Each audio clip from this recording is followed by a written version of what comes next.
And over the last few years, hundreds of millions of dollars have been removed from Utah's education budget. And this year, higher education was cut an additional 13%. So the question I ask of all of you, how long can we maintain this trend towards larger class sizes, lower salaries, and reduced support without permanently hurting our economy and our future? I believe there's a better way.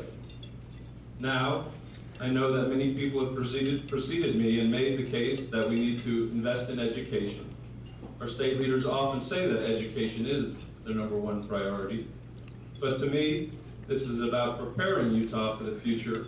And the only way I see us leading the West in job creation is by providing the best education for every child.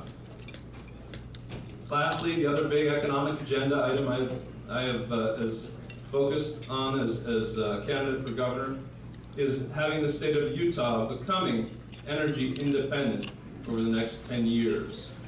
While our nation talks about it, our state can achieve it. We can become self-sustaining like the pioneers were before us.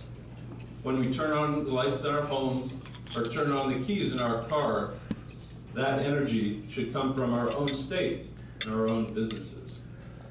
In Utah, as was mentioned, we have an abundance of energy sources. We have coal, petroleum, and natural gas, and we have wind, geothermal, biomass, solar power, and other forms of renewable energy. But in the last decade, we've lost hundreds of clean energy jobs, a 12.4% decrease, while surrounding states like Colorado, Wyoming, and Idaho have seen nothing but growth. We can create thousands of new jobs, supplementing our current industries through the new energy economy. We have seen new jobs created in places like Miller County, which recently opened Utah's largest wind farm. Our pioneers were great conservationists. We need to honor that heritage and honor the land we live on and the air we breathe. I believe we can have both economic prosperity and be good stewards of our land. And our citizens want all these things without us spending a lot of money. They want a government that is honest and ethical. They want to see the influence of money taken out of our political system.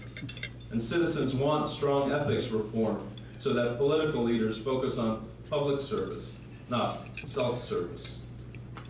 In Salt Lake County since 2005, when I became mayor, our overall budget has dropped by over 5%, and we have reduced the number of full-time employees by over 10%. And this year alone, we reduced our overall budget by almost 20% from the previous year. We have done this by using a scalpel-like approach to budgeting, but we have not cut critical services. And in some areas, we have actually been able to expand services while reducing budgets. It is important that we continue to find ways to provide services in the most efficient and effective way possible. At some point, however, we need to make sure we are investing in the critical services that will lead our state to economic prosperity. We cannot tax our way to economic prosperity, but we cannot cut our way to economic prosperity. We need a balanced approach that will ensure that Utah's best days are ahead of us. Thank you very much.